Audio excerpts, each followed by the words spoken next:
Hi, boys and girls. It's Teacher Kate from Shawnee Presbyterian Church's virtual Sunday school. Thank you so much for coming and joining me again. I am really excited to read with you two more miracles from the Tommy DePaula book, The Miracles of Jesus. Last week, we read the first two miracles that Jesus performed after he was baptized. And they were, do you remember what they were? They were turning water into wine at the wedding, and they were the loaves and fishes. They were the catching of the fishes. There was no fish in the sea, and suddenly there was a lot of fishes. So this week, our first miracle is called the calming of the storm. One day, Jesus got into a boat and with his disciples and said, "Let's cross over to the other side of the lake." So they set sail, and as the boat moved along, Jesus fell asleep. A sudden storm came up, and water began to pour into the boat so that they were in danger. The disciples went to Jesus and woke him, saying, "Master, Master, we are sinking." Jesus arose and rebuked the raging winds and stormy waters. Suddenly the wind stopped, and the waves ceased, and all was calm again. Then Jesus said to his disciples, "Where is your faith?" The disciples were afraid and said to one another, "Who can this be?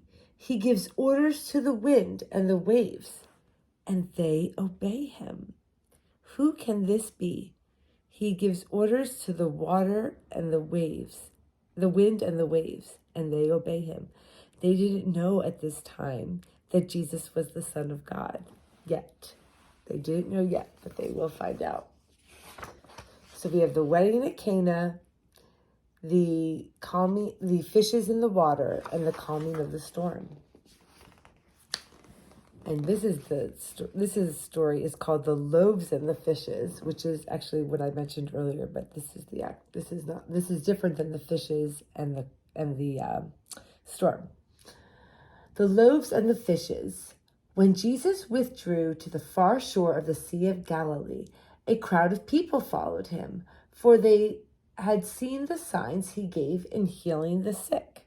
So they knew he was a teacher of some sort, and they wanted to learn more. Jesus then went up the hillside and sat down with his disciples. This was near the time of the great Jewish festival of Passover. Jesus looked up and saw the large crowds coming up to him. So he said to his disciple Philip, where can we buy bread for all of these people?" Jesus sees all the crowds coming and he thinks, I want to be able to feed them. Philip answered, 200 denarii would not be enough to give everyone a small piece. The disciple Andrew said, "There is a boy here who has 5 barley loaves and 2 fishes. But what good will that do with such a number of people to feed?" So a little boy is being generous and he's saying, "I don't have much, but what I do have, I will share." What a beautiful sentiment, and something I think that all of us, and including myself, needs to remember, right? We have so much. How we have even if we have just a little, we still should share it. Jesus said, "Make the people sit down." There was plenty of grass, and as many as 5,000 people sat down. That's 5 with 3 zeros behind it, boys and girls. Jesus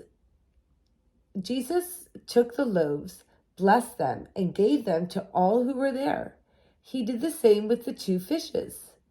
When all had eaten their fill, Jesus said to his disciples, "Collect the pieces left over so that nothing will go to waste."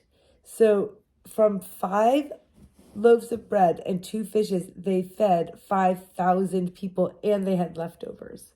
It was a miracle.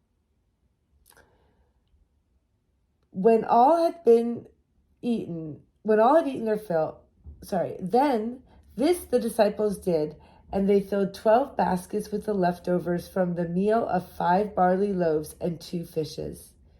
They filled 12 baskets. The people witnessing the sign said, "This really must be a prophet who is come into the world." And seeing that the people were about to come and make him king, Jesus fled and withdrew to the hills by himself. And those are the 2 stories, the 2 miracles that we are learning about today in our book. Thank you so much for joining me, boys and girls. I love being able to share these stories with you and sharing my love of Jesus with you and sharing what I know. And believe me, boys and girls, I might be 50 years old, but I am still learning so much about Jesus' love for me. Every day I learn more. So I'm really excited to be on this journey with you. Remember to be kind, be friendly, and be helpful in all you do, and that Jesus loves you so much, and so do I. Have a great week, and I'll see you next week at Shawnee Presbyterian Church's virtual Sunday school. Bye-bye.